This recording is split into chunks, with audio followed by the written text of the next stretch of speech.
eh, sedapat mungkin Prabowo Subianto ini dia jangan sampai duduk di puncak kepemimpinan Republik ini Oke. karena persoalan rekam jejaknya. Itu yang utama. Oke. Nah, belakangan kenapa saya terpanggil lagi? Karena saya melihat ada sebagian dengan merubah undang-undang di MK itu, anak saya punya potensi untuk maju sebagai calon wakil presiden.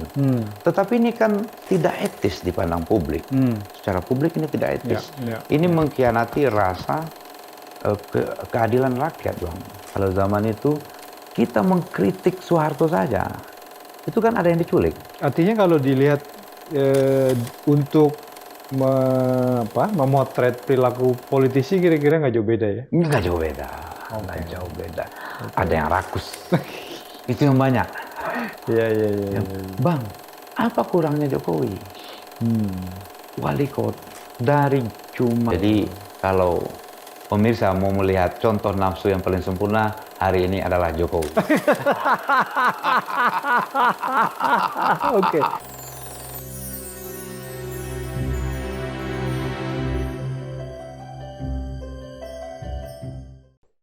Halo Sobat Forum, ketemu lagi di kanal ini. Selamat pagi, siang, sore, dan malam.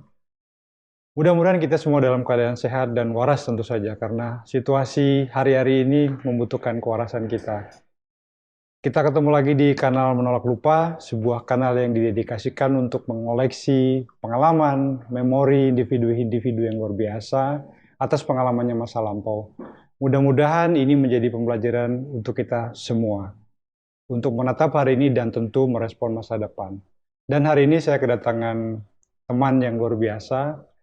Saya juga akan banyak menggali pengalaman beliau dan tentu belajar. Teman saya ini adalah mantan demonstran, dulu lama di pesantren, maka beliau punya julukan Buya Aswar. Terima kasih sudah menyempatkan hadir di sini. Baik, sama-sama. Terima kasih juga. Sehat ya? Alhamdulillah sehat, Bang Nanar. Itu yang penting. Sehat. Dan waras. Alhamdulillah. Masih waras hari ya? ini masih terjaga kewarasan kita. Oke, alhamdulillah. Lagi sibuk apa? Belakangan karena setelah 2009, Bang ya. Setelah 2009 terakhir sekali saya dengan teman-teman ada 9 orang mendirikan Perhimpunan Nasional Aktivis 98. Oh, PENA 98. PENA 98. Okay. Bareng Adian Napitupulu, Michel Minamunir, dan beberapa kawan yang lain. Setelah itu, kemudian saya kembali ke asal saya. Jadi pedagang, Bang. Saya orang Minang. Orang Minang. Jadi pedagang sampai 2023. Dan 2023. Sorry, dagang apa? Sepatu, Bang. Oh, ini beneran dagang sepatu ya? Benar. Punya toko atau online atau? Punya toko dan sampai hari ini masih punya. Alhamdulillah. Boleh tahu di mana tokonya? Pamulang, Bang. Oh, oke. Terus kemudian tahun 2023 ini saya melihat ada panggilan sejarah. Saya terpanggil kembali secara pribadi karena saya melihat mungkin saya ditakdirkan Tuhan untuk lahir ke dunia ini untuk melawan kekuasaan yang zalim, Bang. Kira-kira begitu. Oke. Makanya saya turun lagi. Saya turun lagi dan kumpul dengan kawan-kawan lama. Kita kemudian punya tagline bahwa kita tidak terlalu konsen dengan persoalan Pilpres ini. Tapi yang paling kita jaga adalah bagaimana semangat kita mengawal demokrasi biar tidak terselewengkan. Oke. Tapi apa tepatnya yang membuat dirimu merasa terpanggil untuk kembali ke aktivitas mungkin waktu zaman mahasiswa ya? Karena kita lihat begini, Bang. Pada tahun 2014 dan 2019 Jokowi kan memenangkan kontestasi. Jokowi memenangkan kontestasi dan kita melihat bahwa alhamdulillah Jokowi menang karena buat kita bukan persoalan Jokowinya waktu itu. Kita memang concern, saya secara pribadi memang sedapat mungkin Prabowo Subianto ini dia jangan sampai duduk di puncak kepemimpinan Republik ini. Karena persoalan rekam jejaknya. Itu yang utama. Nah, belakangan kenapa saya terpanggil lagi? Karena saya melihat ada sebagian senior-senior saya yang kemudian entah karena alasan apa, saya juga tidak mau tahu alasan mereka apa. Ya, mereka kemudian ada sebagian yang mendukung Prabowo Subianto. Buat saya, dukungan mereka terhadap Prabowo Subianto itu adalah hak politik mereka. Pilihan ya? Pilihan politik. Saya juga tidak bisa melarang itu. Tetapi yang saya sangat kecewa adalah jangan sampai kemudian karena pilihan politik itu kita mengingkari sejarah apa yang pernah terjadi di bangsa ini dulu. Bahkan saya kan banyak belajar dari mereka. Bagaimana kita dulu melawan rezim otoritarianisme Orde Baru, Soeharto, dan kemudian bagaimana sampai Soehartonya lengser. Apa yang pada tahun 98 dulu kita cita-citakan adalah kan perubahan secara total, menyeluruh terhadap aspek politik, ekonomi, maupun hukum di negara ini. Secara politik misalnya, dulu itu cuman ada 2 partai politik dan 1 golongan karya. Semuanya di bawah kendali Soeharto.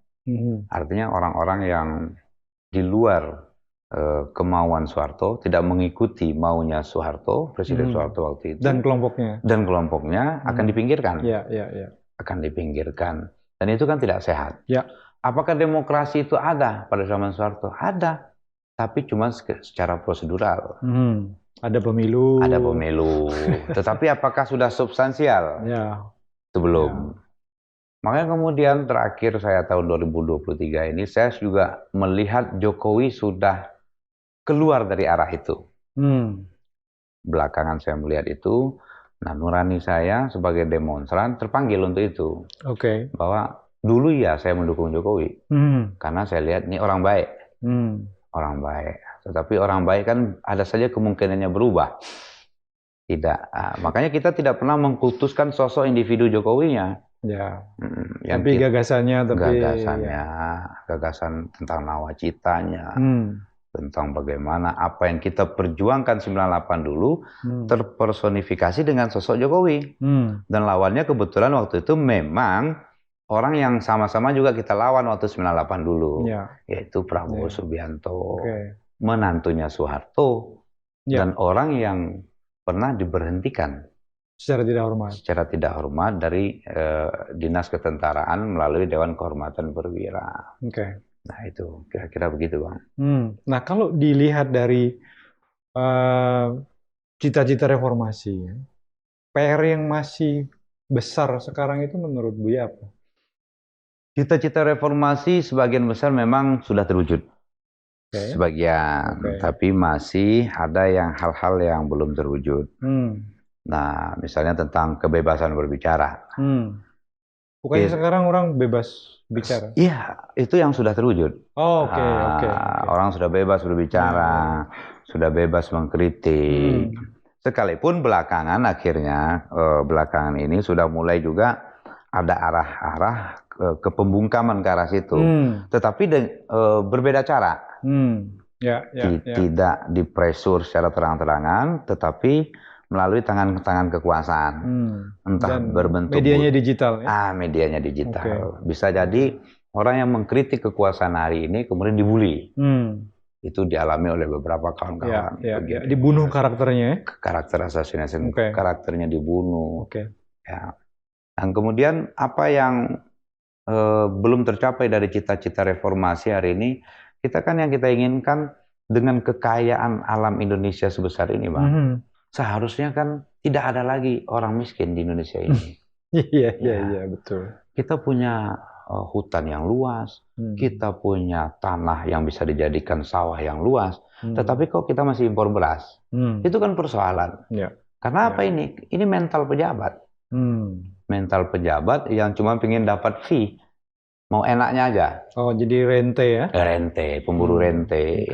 Seharusnya kan kalau memang betul-betul ini dikelola negara ini dan sesuai amanat konstitusi untuk sepenuh-penuhnya dan kemakmuran rakyat, sudah makmur rakyat kita, Bang.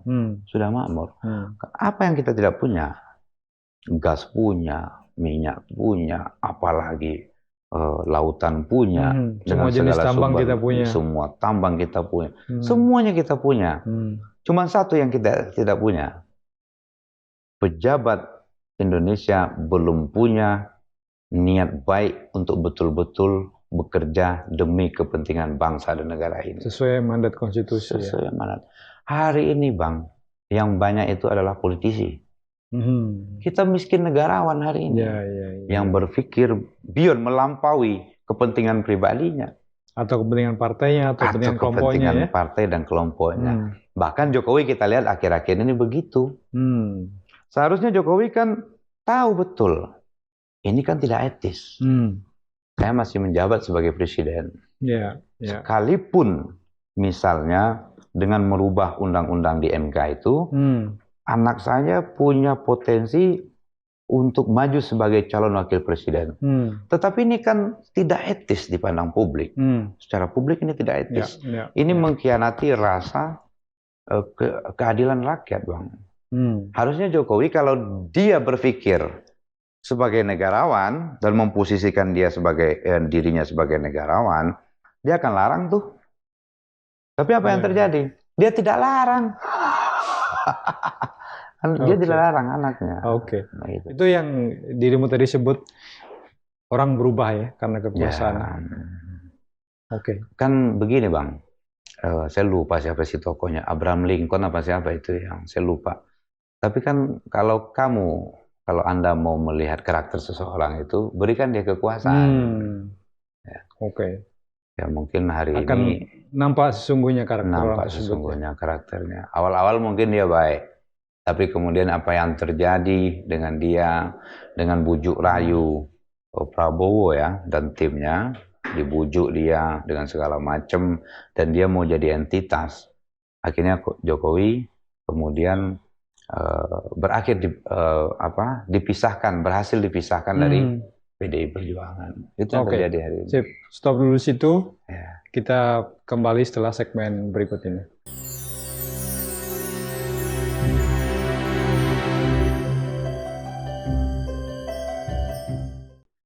Sobat Forum, kita lanjutkan pembicaraan kita dengan Buya Aswar.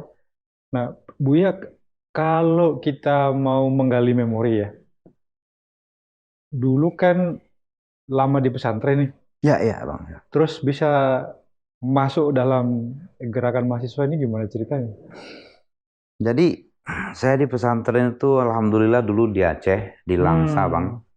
Aceh Timur itu di Dayah Darul Huda tepatnya. Pesantren Dayah Darul Huda di Sungai Pau itu 3 tahun. Kemudian di Padang kampung halaman saya, Pondok Pesantren Madrasah Tarbiyah Islamiyah Batang Kabung itu sampai 7 tahun. Bahkan saya sampai diangkat punya gelar tuanku. Tuanku Malin Mudo. Tuanku Malin Mudo. Kira-kira sebentar lagi saya jadi Selamatan Malaka lah ya.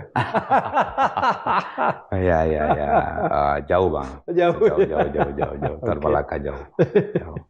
Ya, kemudian setelah itu saya kuliah sempat di Al-Madani di Padang tahun 96. Setengah tahun. Tetapi kemudian karena situasi politik 96 itu sudah mulai memanas, terutama pada tanggal 27 Juli. Kuda Tuli tahun 96 itu kan beritanya kemana-mana. Saya tertarik untuk ikut politik ini, dunia politik. Apa yang membuat dirimu tertarik? Karena mungkin latar belakang dari ajaran-ajaran di pesantren juga mungkin Bang ya. Karena ada satu ungkapan dari ulama-ulama itu, Afdhalul jihad ala sultaniz zalim. Itu sangat mengena sekali saya waktu di pesantren dulu. Jadi sebaik-baik jihad itu adalah melawan penguasa yang zalim. Itu jihad yang paling utama, melawan penguasa yang zalim.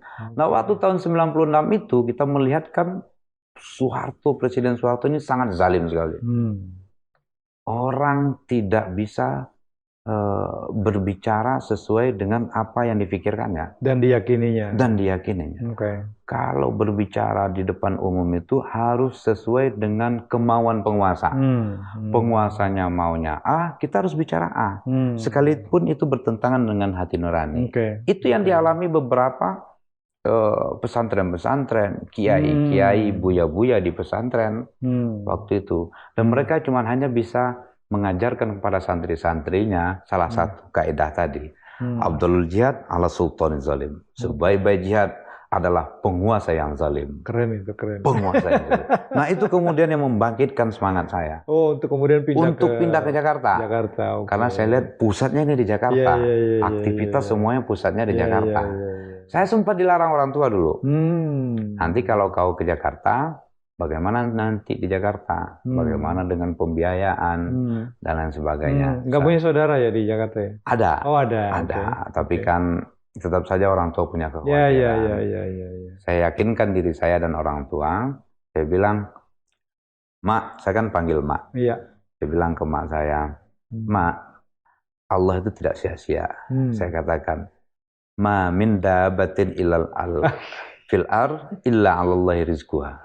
Ya, wa ma min dabatin fil ardi illa 'alallahi rizquha. Tidak ada satupun yang melata di atas bumi ini kecuali Allah sudah jamin rezekinya. Nah, itu saya yakin. Akhirnya saya Jakarta, singkat cerita, itulah kemudian saya bertemu dengan kawan-kawan.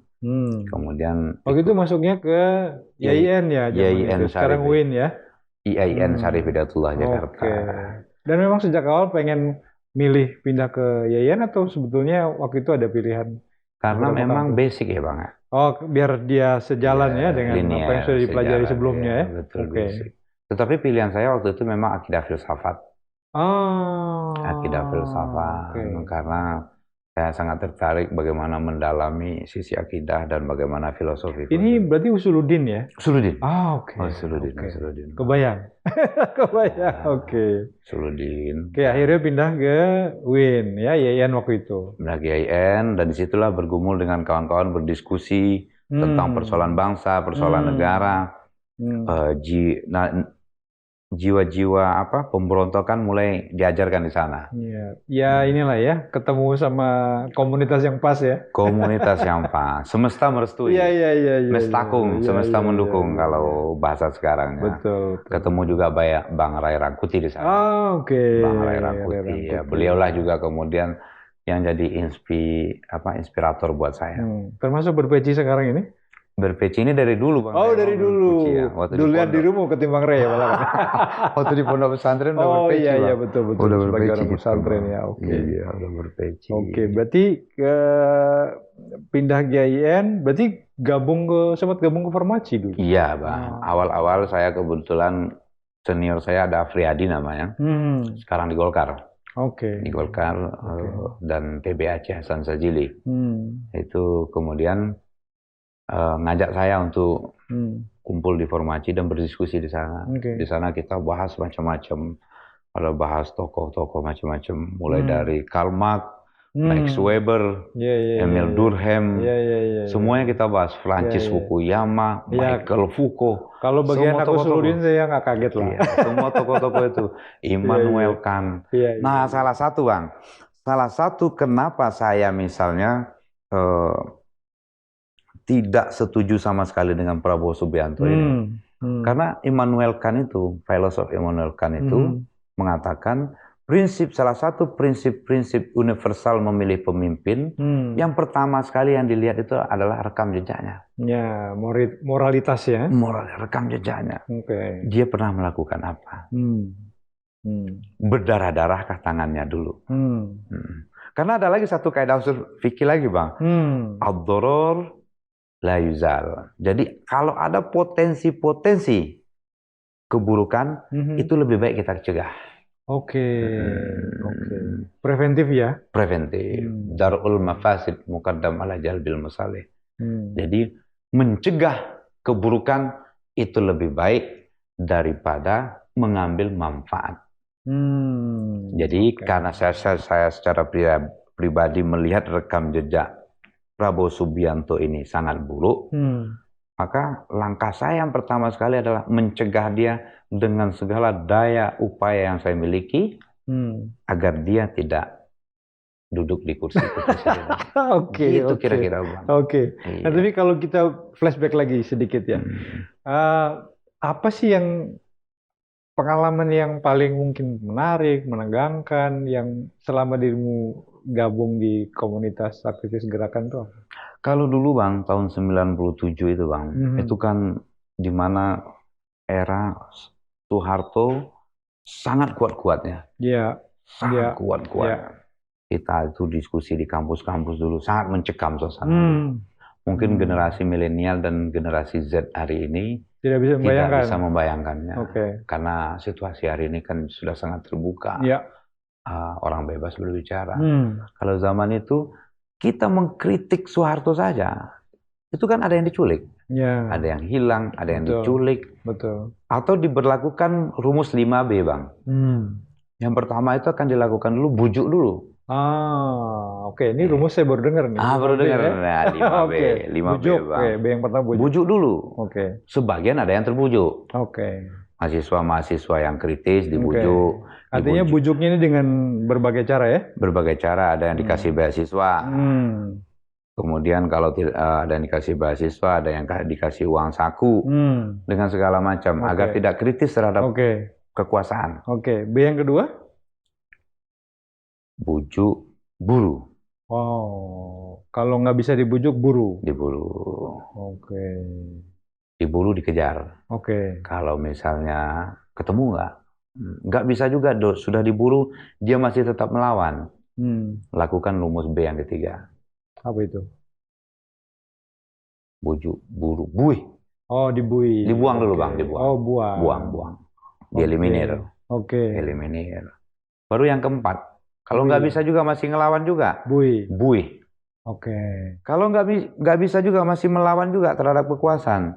Berlaku rumus yang kelima, B yang kelima. Bunuh. Makanya ada kawan-kawan kita yang dibunuh. Oke. Yang tidak tahu rimba belantaranya sampai hari ini Sampai hari ini. 13 orang kawan-kawan kita. Sampai hari ini. Ada yang anak kehilangan bapaknya. Ada bapak yang kehilangan anaknya. Begitu juga sebaliknya. Bang, kita kalau berbicara dari sisi korban, apa yang mereka lakukan hari ini? Aktivis-aktivis zaman dulu yang melawan Soeharto lakukan hari ini, itu sangat menyayat dan sangat menyedihkan, Bang. Karena begitu, korban hari ini belum mendapatkan keadilannya. Sampai hari ini. Korban. Dan masih banyak yang hilang. Ini menarik nih Bu ya. Jadi kalau lihat tracknya teman-teman lah ya, mungkin juga senior-seniormu gitu kan, setelah reformasi kan ngantri jadi komisaris nih. Nah dirimu malah jualan sepatu, ini gimana ceritanya? Karena ayah saya begitu Bang. Ayah saya, ajaran ayah saya. Ayah saya itu ustadz kampung kecil-kecilan. Dan dia ketat memberikan... Punya pesantren ayahnya? Enggak. Dia ketat memberikan didikan kepada saya. Kamu jangan sampai sekali-kali mengingkari hati nuranimu. Sekalipun tawarannya uang, kekuasaan, dan lain sebagainya. Tawarannya nikmat ya? Tawarannya nikmat. Tapi jangan sekali-kali mengingkari hati nuranimu. Kalau persoalan rezeki, ini maaf agak kasar ngomongnya dalam tanda petik. Jangan sampai menjilat bokong orang. Keras, ayah saya memang keras. Didikannya. Karena balik ke ajaran yang awal tadi ya, semua yang ada di muka bumi ini sudah dijamin rezekinya oleh Allah. Betul. Jangan khawatir kalau persoalan itu. Artinya juga di situ bisa kita maknai jangan takut kehilangan juga karena semua sudah dijamin tuh. Sudah dijamin. Justru kita harus melepaskan segala sesuatunya. Jadi manusia merdeka. Iya, Bang. Kita harus menjadi manusia. Seperti yang Tan Malaka bilang, merdekanya harus 100%. Indonesia ini belum merdeka 100%. Makanya kemerdekaan rakyat Indonesia itu harus 100%. Sip. Berhenti dulu situ. Kita ketemu lagi di segmen berikutnya.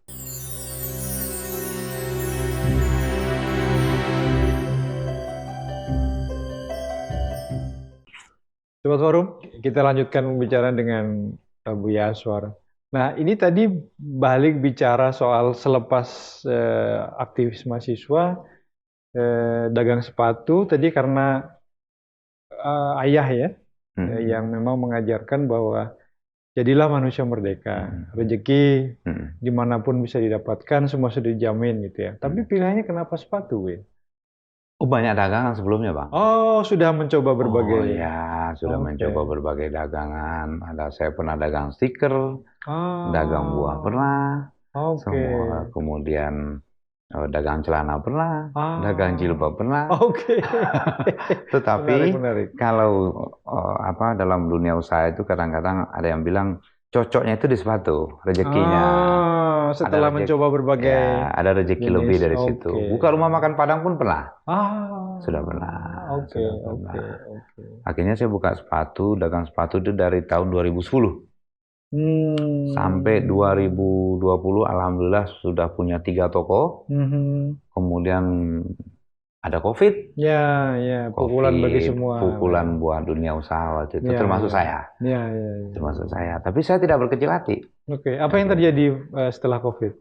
2 toko saya tutup. Tutup, oke. Saya pertahankan satu. Oke, Satu toko tetap bertahan sampai hari ini. oke. Nah, dari proses pembelajaran pendewasaan di dunia aktivis gerakan itu, ada yang bisa dimanfaatkan nggak ketika dirimu mulai berniaga itu? Apa sih? Kan ini kayak dua hal yang berbeda sama sekali. Atau sebetulnya nggak? Sebetulnya sama aja.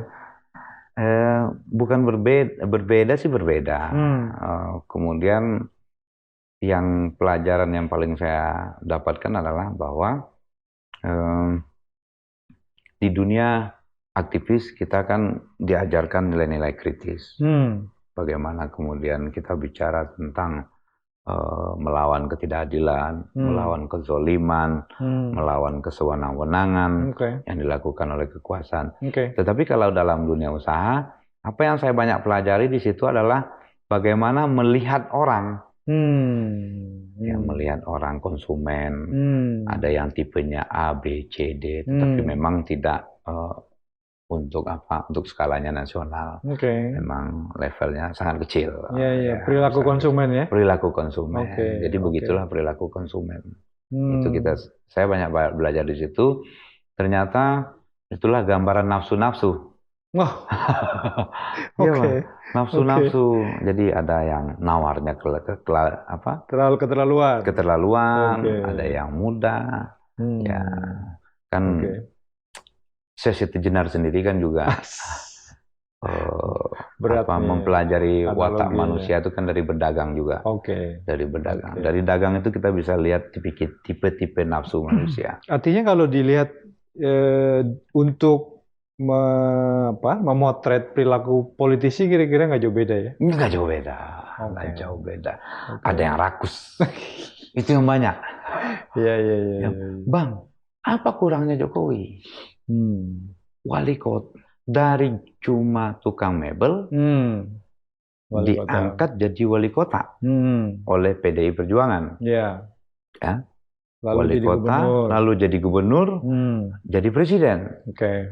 Presiden itu adalah jabatan tertinggi di Republik ini. Orang nomor 1 lah ya. Orang nomor 1. Tidak ada lagi yang melebihi itu. Tetapi yang namanya nafsu itu tidak pernah merasa puas. Betul.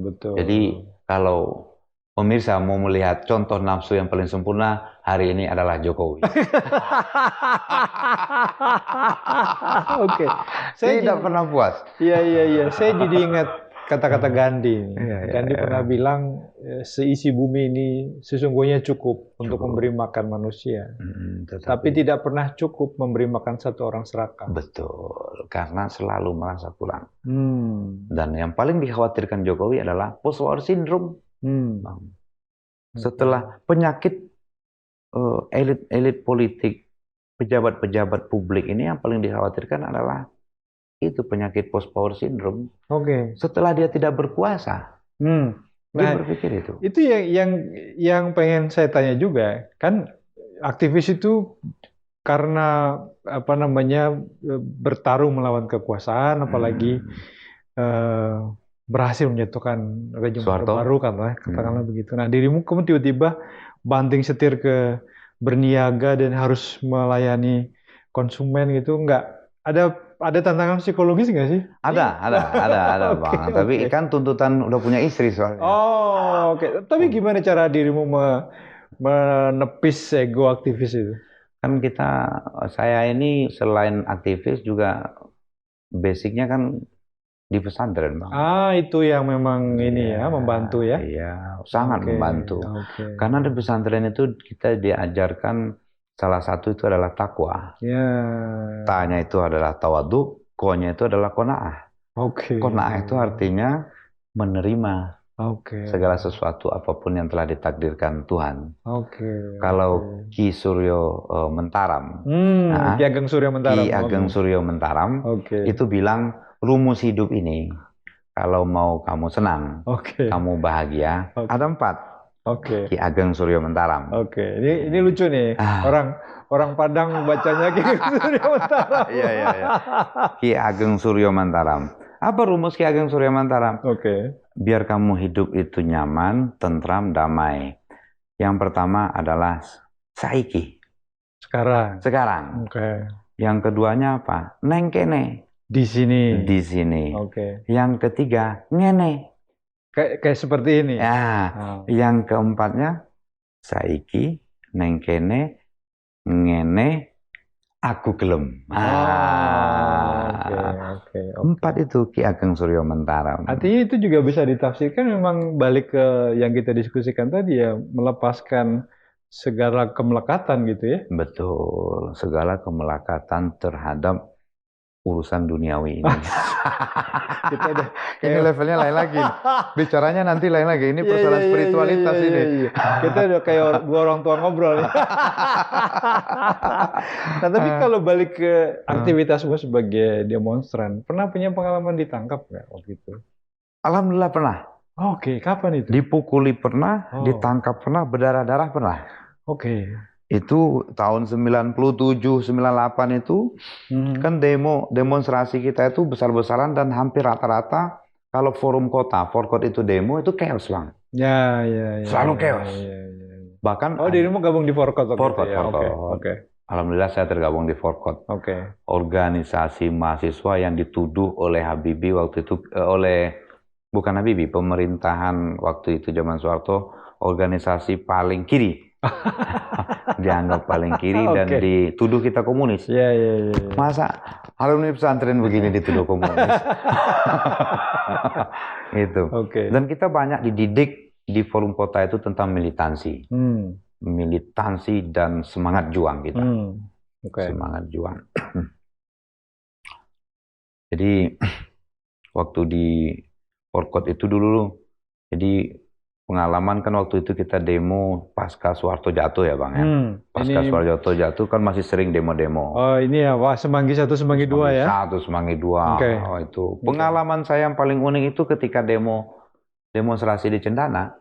Di rumah Soeharto? Rumah Soeharto.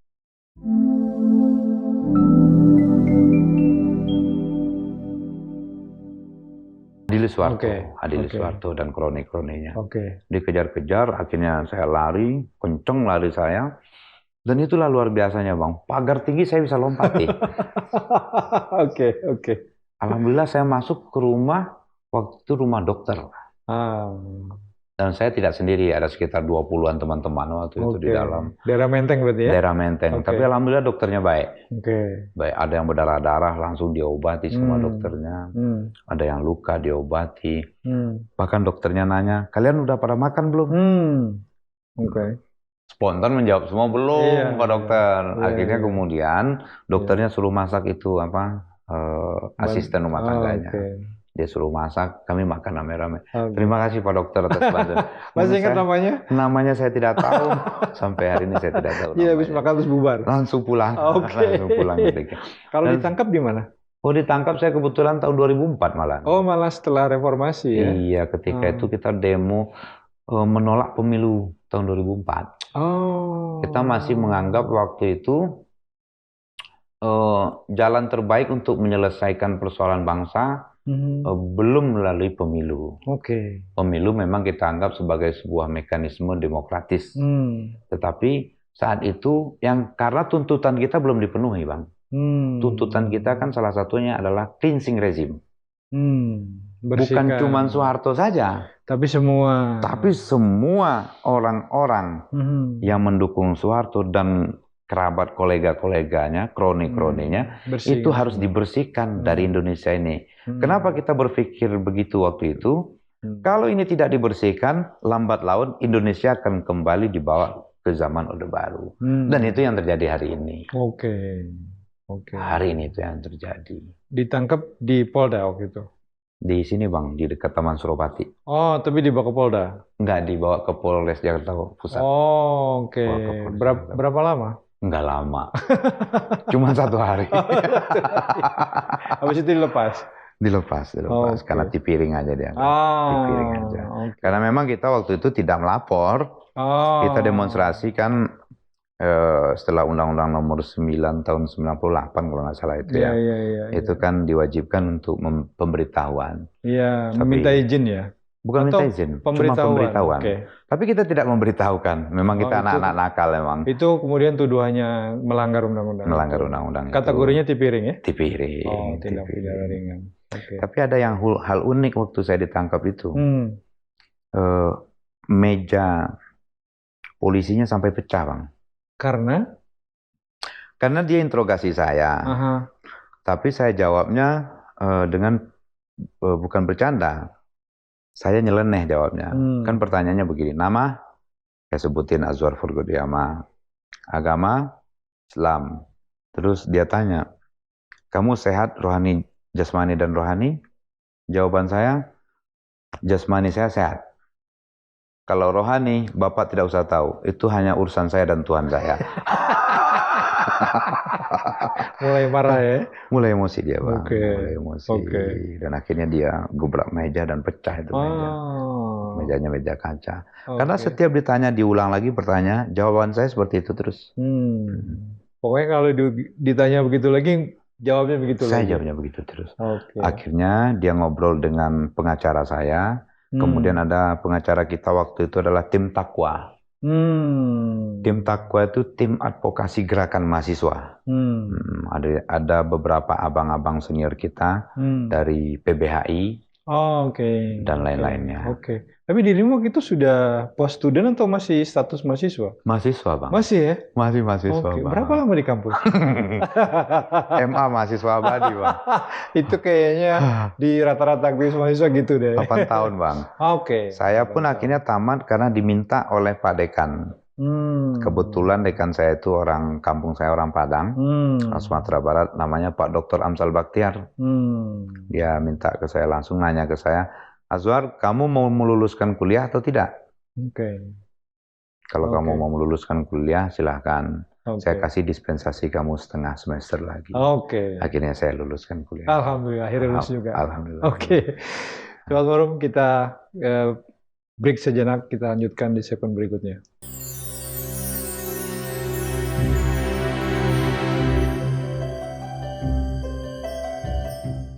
Sobat Forum, kita lanjutkan obrolan kita dengan Buya Azwar. Nah, Buya, setelah 2023 ya, kemudian balik lagi nih ke kancah politik. Dan kemarin saya sempat baca berita, dirimu itu menggugat KPU. Karena meloloskan Gibran ya? Ya. Betul. Gibran atau Prabowo-nya yang digugat? Gibran. Oh, Gibran. Apa sih sebetulnya yang menjadi materi gugatan? Kalau kita kan menggugat ada 3 yang kita layangkan gugatan. Yang pertama sekali di Pengadilan Negeri Jakarta Pusat. Saya itu menggugat dengan 2 teman saya, Bang. Bang Tendri, Firman Tendri Marsudi. Kemudian Bang Petrus Haryanto. Oh, Petrus mantan Sekjen PRD ya? Iya, mantan. Atau masih Sekjen? Mantan Sekjen. Mantan Sekjen.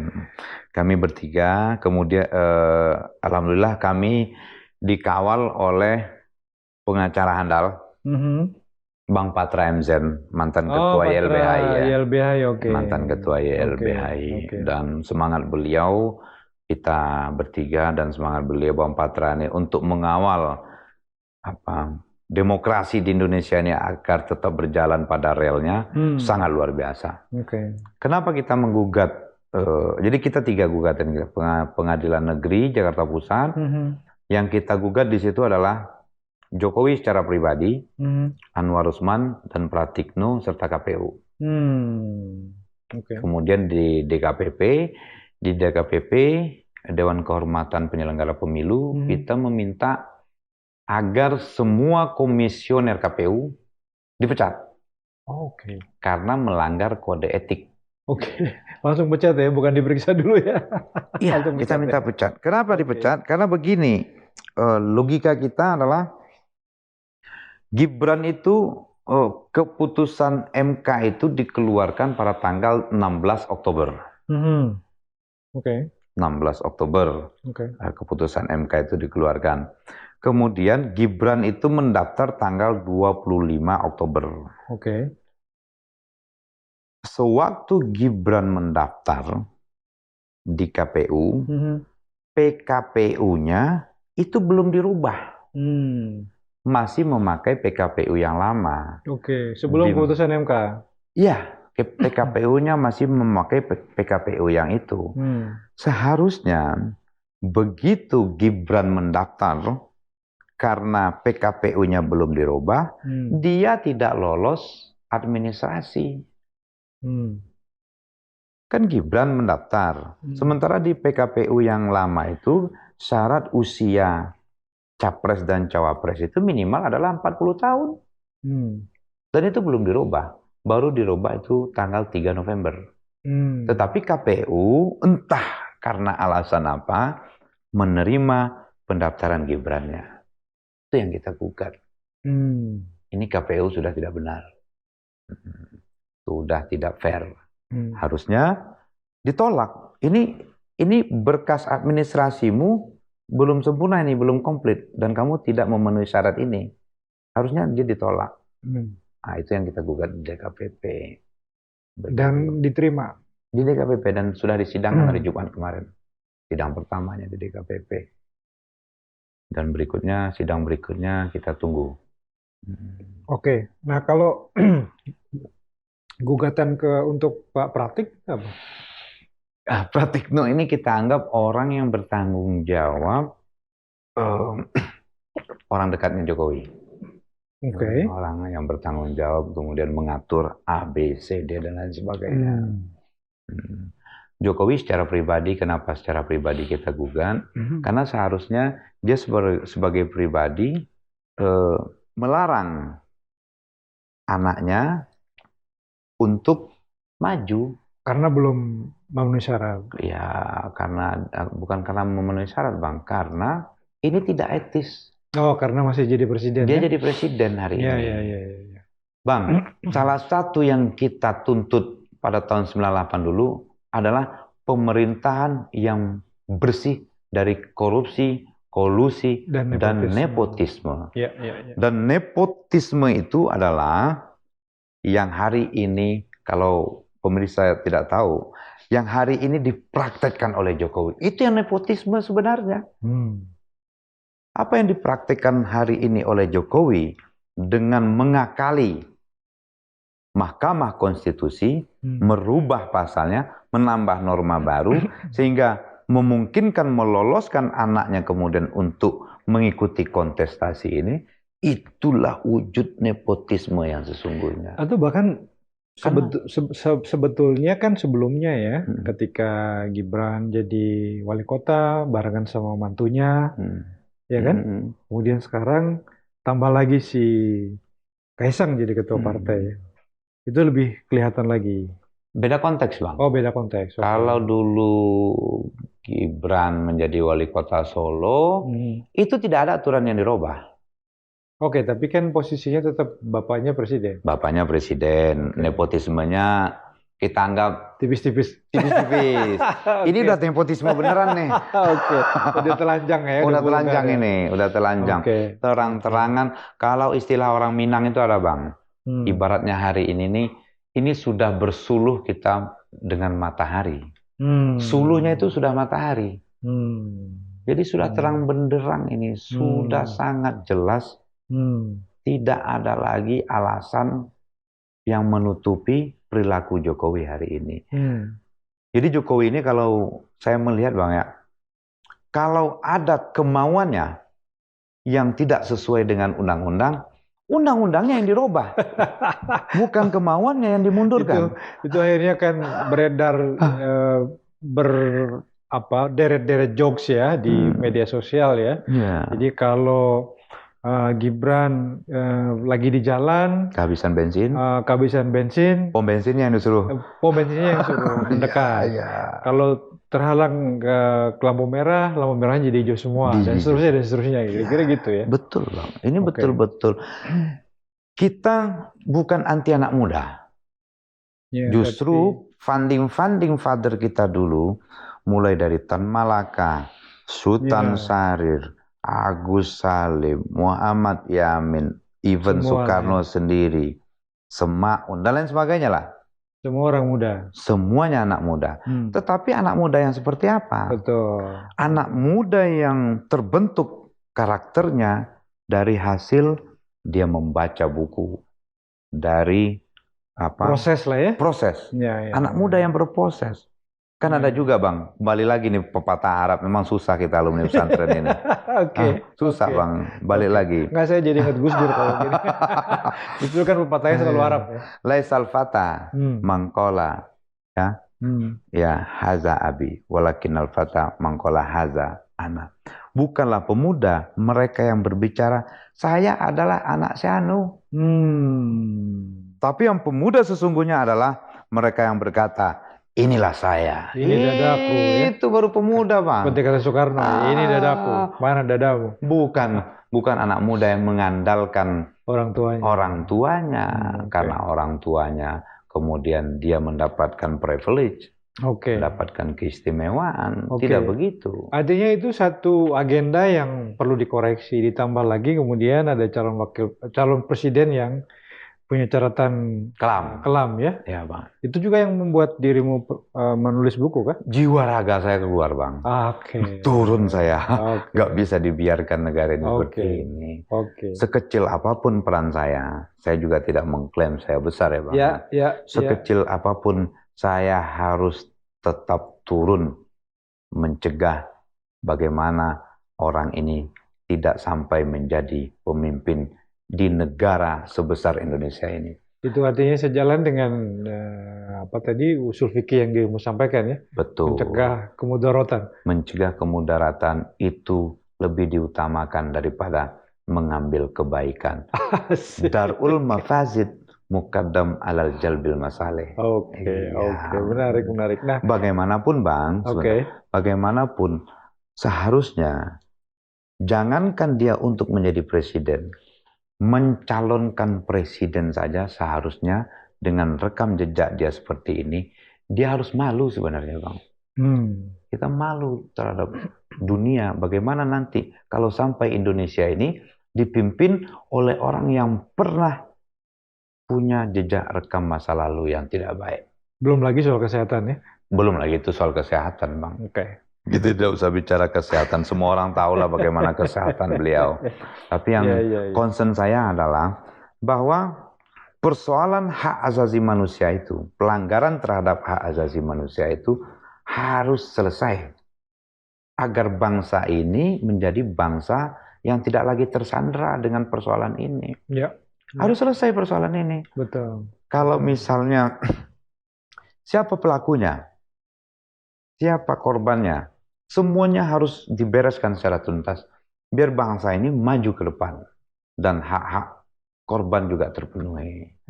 Dan kita bisa sebagai masyarakat bisa belajar ya? Bisa belajar. Supaya ini tidak terulang lagi. Supaya persoalan serupa tidak terulang di kemudian hari. Nah kalau bicara buku nih yang dirimu tulis, ini apa sih Buya yang ada di dalamnya sebetulnya? Sebenarnya Bang, buku ini kan ada 7 bab. Bab 1 sampai bab 4 itu saya bicara lebih banyak tentang rekam jejak.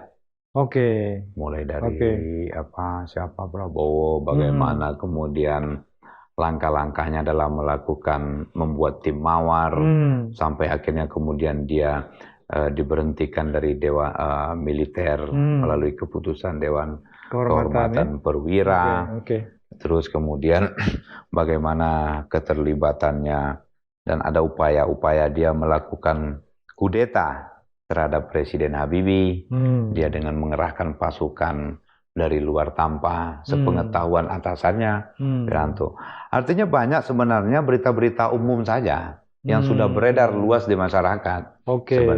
Nah, tugas saya adalah mencatatkan ini agar tetap memori publik tidak lupa bahwa di Indonesia pernah terjadi pelanggaran hak asasi manusia berat pada zaman sebelum tahun 98.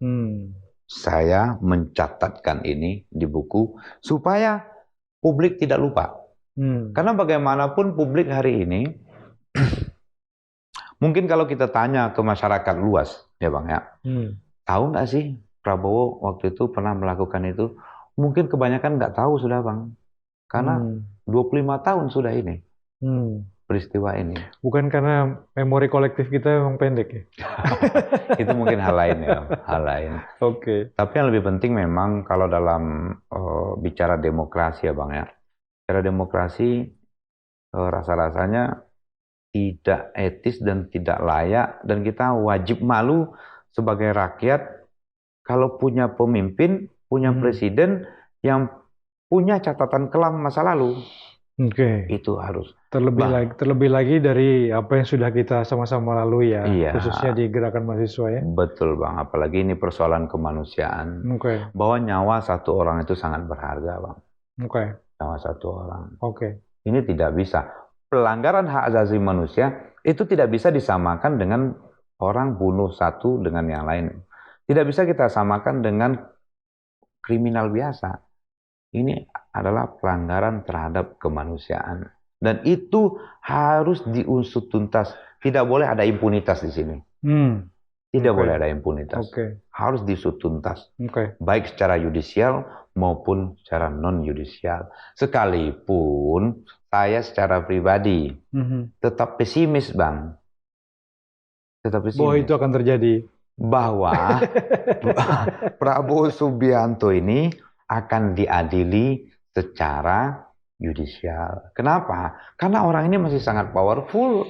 Iya. Tapi upaya tetap kita lakukan. Oh, bagaimanapun kita tetap berupaya itu Bang. Ikhtiar tidak boleh berhenti Bang. Usaha tidak boleh berhenti.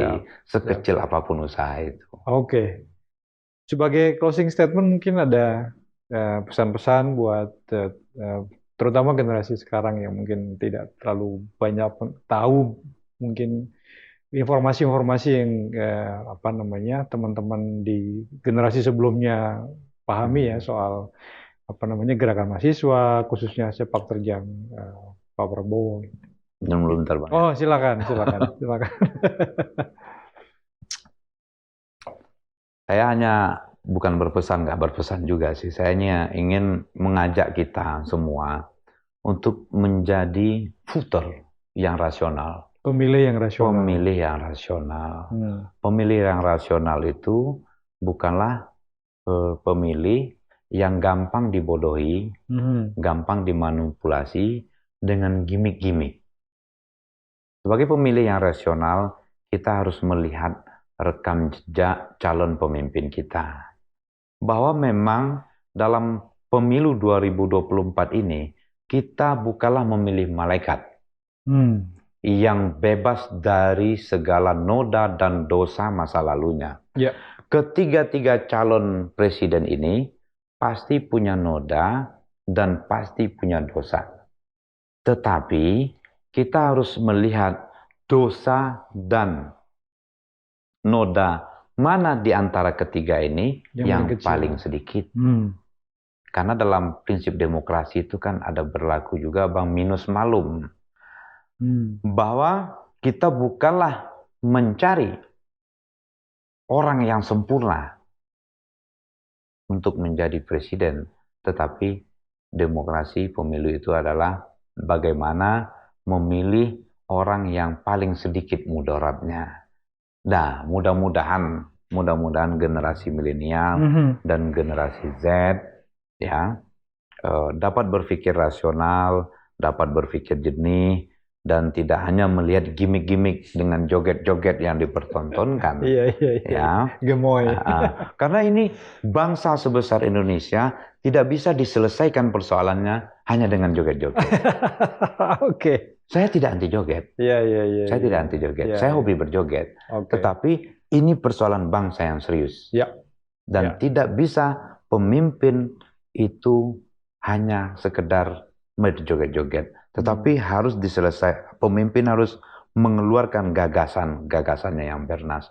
Bagaimana menyelesaikan seluruh persoalan bangsa yang masih menggunung ini, Pak. Ya, dan lebih penting mungkin punya legitimasi cukup kuat ya untuk menjadi nahkoda kapal besar seperti Republik ini. Punya itu dan punya komitmen yang kuat. Ya, ya. Punya komitmen yang kuat. Secara tegas dia berani mengatakan, saya akan usut tuntas pelanggaran hak asasi manusia. Karena kan bukan cuma Prabowo aja yang terlibat. Ya. Banyak hal, Bang, mungkin dia yang tidak terlibat dalam kasus-kasus pelanggaran HAM masa lalu yang sampai hari ini belum selesai. Ya. Kita butuh pemimpin yang selaras antara perbuatan, perkataan, dan tindakannya. Oke. Oke. Begitu dia melenceng perkataan dan tindakannya, kita akan lawan, Bang. Yang kita lihat bukan pernyataannya, tapi bagaimana kenyataannya. Ya. Ya. Karena sering sekali berbeda antara pernyataan dan kenyataan, Bang. Ya. Kata Jokowi dia tidak akan cawe-cawe, tapi kenyataannya dia cawe-cawe. Kata Jokowi anaknya masih baru jadi wali kota, tapi kenyataannya anaknya maju. Oke. Kita harus pintar dan cerdas menjadi pemilih yang rasional. Lihat pernyataan sesuai tidak dengan kenyataannya. Demikian saja kira-kira. Oke, terima kasih banyak. Merdeka. Buya Aswar. Merdeka. Waktu juga yang membatasi pembicaraan kita ya. Sebetulnya masih banyak hal yang pengen saya tanyakan. Mungkin nanti di lain waktu kita bisa sambung lagi. Insya Allah. Oke, terima kasih sekali lagi. Demikian Sobat Forum, kita harus akhiri diskusi, pembicaraan, dan obrolan dengan Buya Aswar. Banyak hal yang menarik, salah satunya adalah yang bisa saya garis bawahi, jihad yang sesungguhnya adalah jihad melawan pemimpin yang zalim. Oleh karena itu adalah tugas kita bersama. Demikian, mudah-mudahan pembicaraan ini bermanfaat dan menginspirasi kita semua. Salam.